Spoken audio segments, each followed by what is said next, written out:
আসসালামু আলাইকুম। সুধী দর্শক সকলকে আলোকিত রাঙামাটির রাত ৮টার সংবাদে আমন্ত্রণ জানাচ্ছে। শুরুতে জানিয়ে দিচ্ছি সংবাদ শিরোনাম। বান্দরবনে কেএনএফের বিরুদ্ধে কঠোর হুঁশিয়ারি দিলেন বম সম্প্রদায়ের নেতারা। কাপ্তাইয়ে ভাঙচুর এবং মারামারির ঘটনায় গ্রেফতার ২।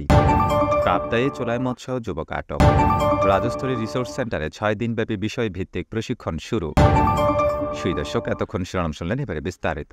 বান্দরবনে কেএনএফের বিরুদ্ধে কঠোর হুঁশিয়ারি দিলেন বম সম্প্রদায়ের নেতারা। পাহাড়ের কুকিচিন ন্যাশনাল ফ্রন্টের কেএনএফের বিরুদ্ধে কঠোর হুঁশিয়ারি দিয়েছে বম সম্প্রদায়ের সংগঠন বম সোশ্যাল কাউন্সিলের নেতৃবৃন্দ। অবিলম্বে বান্দরবনের রুমা উপজেলার সোনালী ব্যাংকের লুট হওয়া ১৪টি অস্ত্র ফেরত ও সন্ত্রাসী তৎপরতা ছেড়ে স্বাভাবিক জীবনে ফিরে না এলে তাদের বিরুদ্ধে গ্রামে গ্রামে জনপ্রতিরোধ গড়ে তোলা হবে বলে জানিয়েছেন বমের নেতৃবৃন্দ।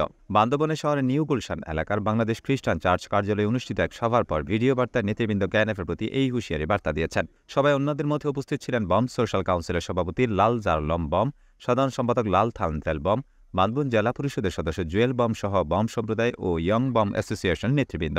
বম সম্প্রদায়ের নিজস্ব ভাষায় ভিডিওটি বার্তাটি দেওয়া হয়। সংগঠনের সভাপতি লাল জার বম জানিয়েছেন, কেএনএফের সন্ত্রাসী তৎপরতার কারণে বম সম্প্রদায় অধ্যুষিত পাড়াগুলিতে এখন খাদ্য সংকট সহ অমানবিক পরিস্থিতি সৃষ্টি হয়েছে।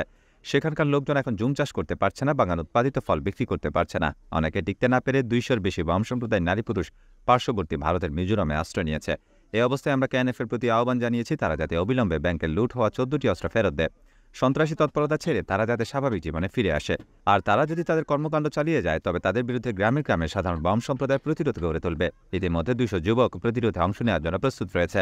বম সোশ্যাল কাউন্সিলের নেতৃবৃন্দ আরও জানিয়েছেন, কেএনএফ অস্ত্র ফেরত দিয়ে আলোচনায় বসতে চাইলে বম সম্প্রদায়ের নেতৃবৃন্দ সহায়তা করবে এবং আলোচনার জন্য সরকারের দুয়ার সবসময় খোলা রয়েছে। উল্লেখ্য, পাহাড়ে নতুন গজিয়ে ওঠা সশস্ত্র সংগঠন কুকিচিন ন্যাশনাল ফ্রন্ট কেএনএফ গত ২ ও ৩ এপ্রিল বান্দরবনের রুমা ও থানচি উপজেলার সোনালী ও কৃষি ব্যাংকের ৩টি শাখায় হামলা চালিয়ে অস্ত্র ও টাকা লুট করে নিয়ে যায়। এই ঘটনার পর সেনাবাহিনীর নেতৃত্বে যৌথ বাহিনীর অভিযানে ৭৮ জন কেএনএফ সদস্য ও তাদের সহযোগীকে গ্রেফতার করা হয়েছে। অভিযানে নিহত হয়েছে কেএনএফের ৩ জন। কাপ্তাইয়ে ভাঙচুর এবং মারামারির ঘটনায় গ্রেফতার ২। সেলুন দোকানে ভাঙচুর ও দোকানদারকে মারধরের ঘটনার অভিযোগ পাওয়া গেছে।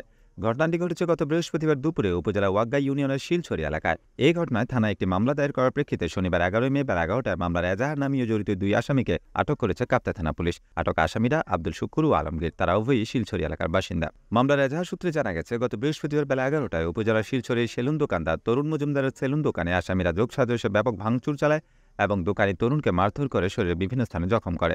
এ সময় তার দোকানে থাকা প্রায় ৯,৬৫০ টাকা এবং ২টি দামি চুল কাটার মেশিন ছিনিয়ে নিয়ে চলে যায় বলে এজাহারে উল্লেখ করা হয়। অন্যদিকে হামলার ঘটনায় তাৎক্ষণিক তরুণ মজুমদারকে বাঁচাতে এলে আসামিরা তাদেরকেও পিটিয়ে জখম করে। এই ঘটনায় ভুক্তভোগী সেলুন দোকানদার তরুণ মজুমদার গত শুক্রবার ১০ মে বাদী হয়ে কাপ্তাই থানায় একটি মামলা দায়ের করেন। এর প্রেক্ষিতে কাপ্তাই থানার ওসির নির্দেশনায় থানার পুলিশ সদস্যরা অভিযান চালিয়ে শনিবার ১১ মে শিলছড়ি এলাকা থেকে ওই আসামিদেরকে আটক করা হয়। বিষয়টি নিশ্চিত করে কাপ্তাই থানার ওসি মোহাম্মদ আবুল কালাম জানান, এই ঘটনায় জড়িত ২ আসামিকে পুলিশে আটক করেছে এবং শনিবারই তাদেরকে রাঙামাটি জেলা বিজ্ঞ আদালতে সোপর্দ করা হয়েছে। কাপ্তাইয়ে চোলাই মৎস্য যুবক আটক। কাপ্তাই থানা পুলিশ বিশেষ অভিযান চালিয়ে দেশীয় তৈরি চোলাই মৎস্য এক যুবককে আটক করেছে গত শুক্রবার ১০ মে সন্ধ্যায়। আটক যুবকের বিরুদ্ধে মাদকদ্রব্য আইনে কাপ্তাই থানায় একটি মামলা রুজু করা হয়েছে। থানা সূত্রে জানা গেছে, গোপন সংবাদের ভিত্তিতে থানা পুলিশ ঘটনার দিন সন্ধ্যায় চিতমরং কিয়াং ঘাটে বিশেষ অভিযান চালায়। এ সময় দেশীয় তৈরি ১২ লিটার চোলাই মৎস্য সুমন দাসকে আটক করা হয়। অবৈধ মাদক রাখার অপরাধে তার বিরুদ্ধে মাদক নিয়ন্ত্রণ আইনে কাপ্তাই থানায় একটি মামলা দায়ের করা হয়। আটক যুবককে শনিবার রাঙামাটি জেলা বিজ্ঞ আদালতে সোপর্দ করা হয়েছে বলে থানা সূত্র জানায়।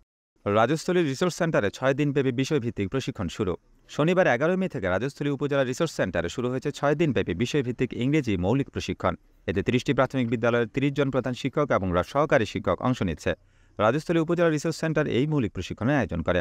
কাপ্তাই বিএম সরকারি প্রাথমিক বিদ্যালয়ের সহকারী শিক্ষক ও মাস্টার ট্রেনার ইংরেজি রৌশন শরীফ তানি এবং রাজস্থলী উপজেলার তাইতংপাড়া সরকারি প্রাথমিক বিদ্যালয়ের সহকারী শিক্ষক বিপ্লব বিকাশ ত্রিপুরা 6 দিনব্যাপী প্রশিক্ষণে মাস্টার ট্রেনার দায়িত্ব পালন করছে। আগামী ১৬ মে প্রথম ব্যাচের এই প্রশিক্ষণ শেষ হবে বলে জানিয়েছেন রাজস্থলী উপজেলা রিসোর্স সেন্টারের অতিরিক্ত দায়িত্বপ্রাপ্ত ইন্সট্রাক্টর জিন্নাতুন নাহার ও রাজস্থলী উপজেলা শিক্ষা অফিসার তাজুল ইসলাম। সুধী দর্শক, এই ছিল আমাদের আজকে আলোকিত রাঙামাটির রাত ৮টার সংবাদ। ধন্যবাদ আপনার সাথে থাকার জন্য।